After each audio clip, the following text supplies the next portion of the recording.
Hello and welcome back to the channel. Today I'm going to be starting a new series of videos where I take a look at old magazines of the past and see how well they predicted the future. One of my favourite pastimes is looking through the old computer magazines, especially now a lot of them are PDF'd up and are easily accessible on the computer, so you don't have to have the physical, you can still read the interesting articles online. So I found that the magazine rack on archive.org is a really good source for old magazines.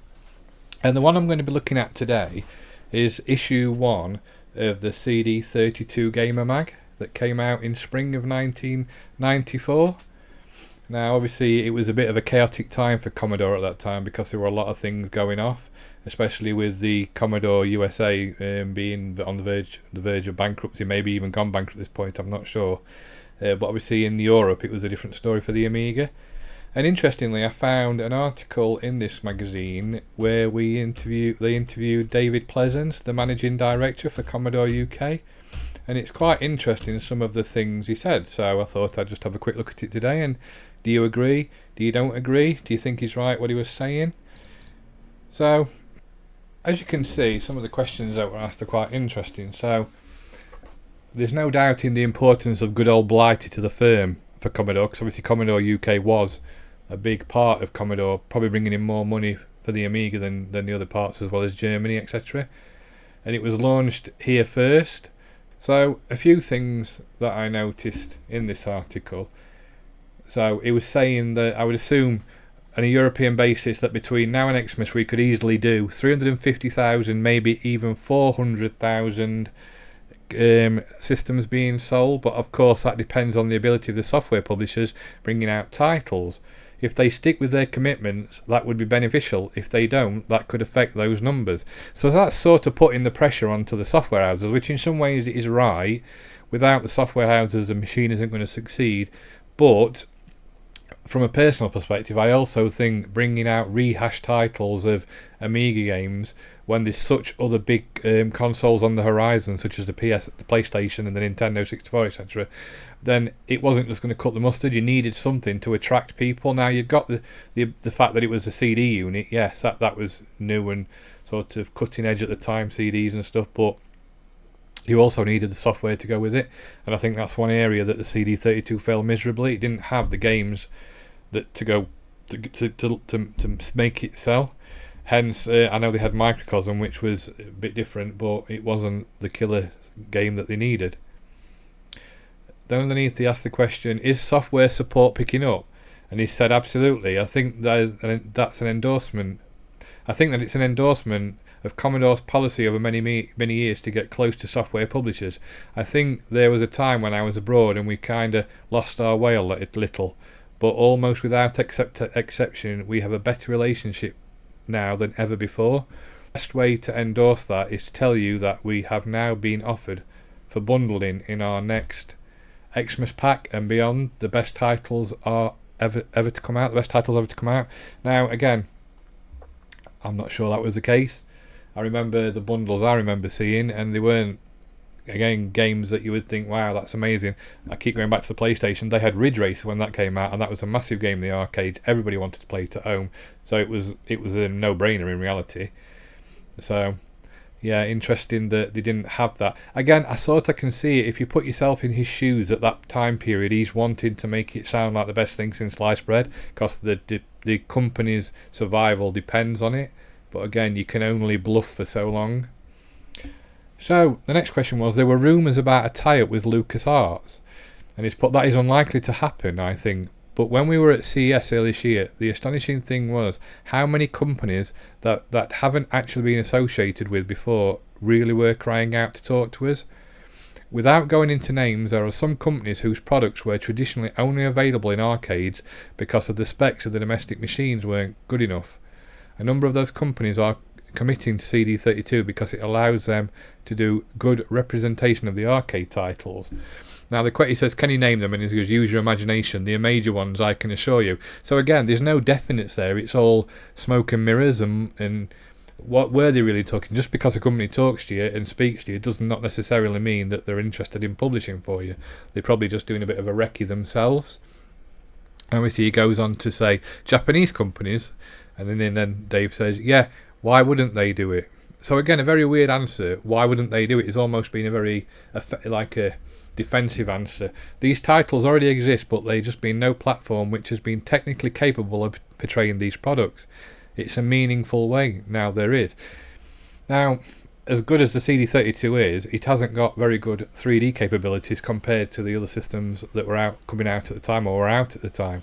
So I'm not sure that the Japanese companies would be that interested. I don't know, unless they were thinking solely about the market and how many people had Amigas at the time. Who knows? But I suppose we'll never know.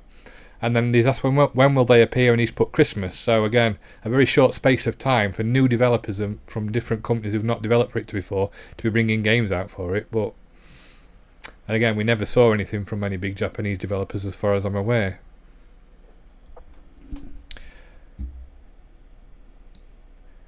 And then he's asked a few other questions, and he's also asked about, will the sequel Scavenger 4 appear on the CD32? So that's the sequel to Microcosm.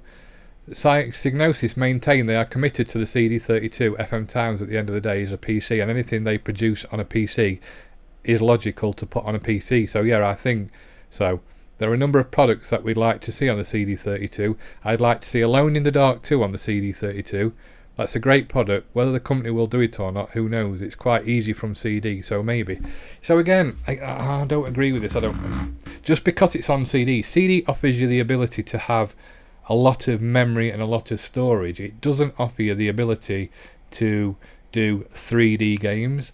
Now, you could do games that are 3D rendered, and you have a sprite over the top and you're just navigating through a predetermined FMV sequence. That's quite possible because it's a CD that's doing it.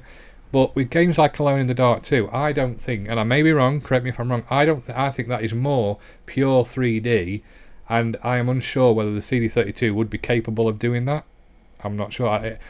Not when I've seen other games. I remember seeing 4D Sports Driving on the 1200, and it was shocking compared to the PC version of the time, which I think was on a 486 when I saw it. Again, it's obviously going to be not as good because it's not as powerful, so I wouldn't, unless it was very dulled down, I can't imagine Alone in the Dark 2 ever coming out on the CD32, to be honest. So then they talk about FMV and other things. One of the interesting questions, will there be a CD32 upgrade for the A1200? Our problem with that is very simple. The circuit board on the CD32 is a completely different design from the A1200.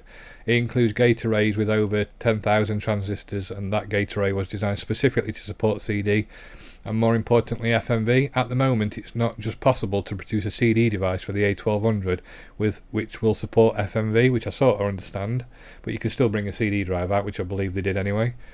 I believe that makes it a lot more sense to have an interface for the CD32 work with the A1200. I heard today that there's been a development in that from a third party. If there has been a breakthrough, then that will be tremendous news for everybody. A1200 owners and pros who want real computing power are inundating us with inquiries. You see, I suppose, again, from Commodore's perspective, they probably want you to buy the CD32 because they will get more out of it than you're buying peripherals from third parties, because the 1200, once it's sold, that's it. Oh, who knows? And then this is the interesting bit, and this is the bit that I like, which sort of makes you realise, was he on the ball at that time, or was it just pie in the sky? Because he's asked about various systems. So the 3DO, the product frankly is overpriced and extremely hard to write for, and it's certainly, if their lack of success in states is anything to go by, they don't. Then I don't. We've got anything to worry about. Yeah, I sort of agree with that. The 3DO was very overpriced. Looking back in it, and I want to play it now on the emulators, it was such a good machine, so underrated. It just poorly managed, I believe. I think that's what that was, and overpriced. It was ahead of its time. Then they go on to talk about the Jaguar, and Jaguar technology is a double-edged sword. First of all, in some ways, it's not what it promises. It's not a true 64-bit, which again we know isn't the case because it was two 32-bit processors, I believe. Also, they've got a cart-based system when most publishers are desperately trying to get out of cartridges. But I love the challenge when we took them on over the ST, and I've got withdrawal symptoms from not having that battle again. Bit of a dig there at the Amiga versus the ST battle. So I'd like them to come on board. So he's obviously saying, "Come on, Jaguar, let's see what you've got." Again, the Jaguar ill-fated system. I like a lot of these. Not a lot of them managed to break into the like multi-million type selling things like the PlayStation did. So yeah.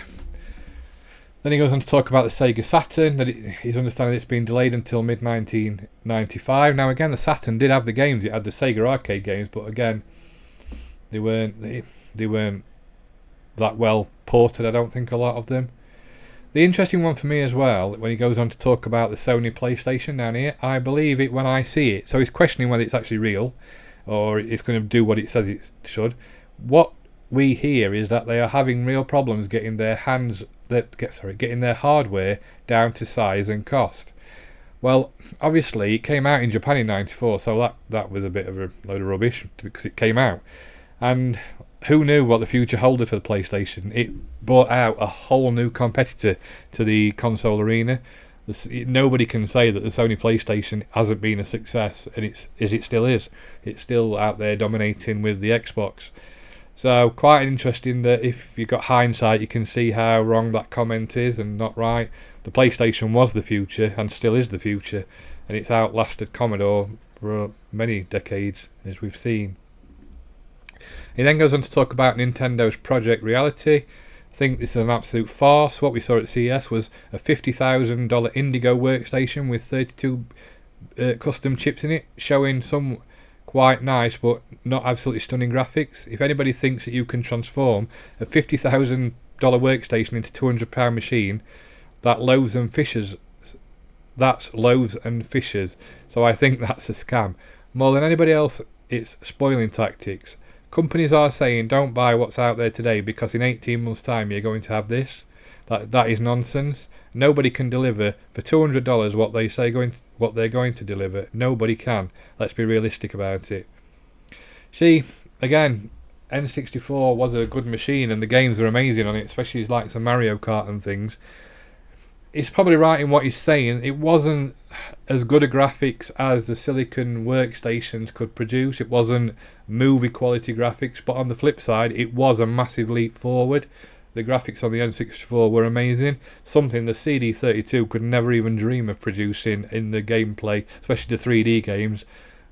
So they did deliver, I suppose, Nintendo to a degree, and it proved very successful for them. So again, he didn't quite get that right. The future shows that he was a bit off the mark with that.